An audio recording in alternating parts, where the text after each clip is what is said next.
កម្មភាពរបស់លោករងជនស្របគ្នាជាមួយនឹងលោកសំទីបាយណាខ្លះដែលឲ្យប៉ះពាល់ដល់ផលប្រយោជន៍ក្នុងការអភិវឌ្ឍសង្គមជាតិក៏ដូចជាប៉ះពាល់ទៅដល់ផលប្រយោជន៍របស់កម្មករកសិករនៅតាមនៅត្រង់ចំណុចនេះយើងសង្កេតឃើញច្រើនហើយថាលោកសំស៊ីទោះជាគាត់និយាយប្រមាថព្រះមហាក្សត្រជាសាធារណៈតាមសារព័ត៌មានក៏គាត់យកសិទ្ធិនយោបាយយកសិទ្ធិទាមនោះជូនប្រជាពលរដ្ឋតាំងខ្លួនជាអ្នកនយោបាយស្នេហាជាតិតែរំលោភរដ្ឋធម្មនុញ្ញរំលោភច្បាប់ជាតិខ្លួនឯងដោយហេតុសំអាងទៅលើការគ្រប់គ្រងរបស់ប្រជាជននឹងតែម្ដងដោយយើងប្រៀបធៀបនឹងសកម្មភាពបច្ចុប្បន្នរបស់លោករងឈុនលោកគ្រូរងឈុនគាត់មានទោសទណ្ឌហើយតុលាការគាត់កាត់ក្តីបិទសិទ្ធិនយោបាយឲ្យបំរាមទាំងឡាយហើយតែគាត់នៅអាចទៅធ្វើសកម្មភាពនយោបាយទៀតនេះជាចំណុចមួយដែលថា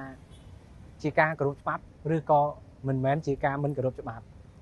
យើងផ្ដោតឲ្យទី2នោះវប្បធម៌មួយទៀតគឺជាវប្បធម៌មួយដែលចូលចិត្តខ្លាំងបំផុតនោះគឺការប្រមូលផ្ដុំមនុស្សមកការពារកំហុសរបស់ខ្លួនឯងនឹងតែមានន័យថាទោះជាយើងធ្វើអ្វីក៏ដោយជាទង្វើអ្វីក៏ដោយដូចជាសមាជិកគណៈបកកម្លាំងជាតិកន្លងទៅនេះនៅខេត្តកំពង់ធំមួយនេះគាត់សេសំណេរមានពាក្យសម្ដីដែលគេអាចបកស្រាយនៅក្នុងច្បាប់បានថាជាការប្រមាថព្រះមហាក្សត្រប៉ុន្តែលើកទៅចូលរឿងនយោបាយជាការដាក់សម្ពាធជាការ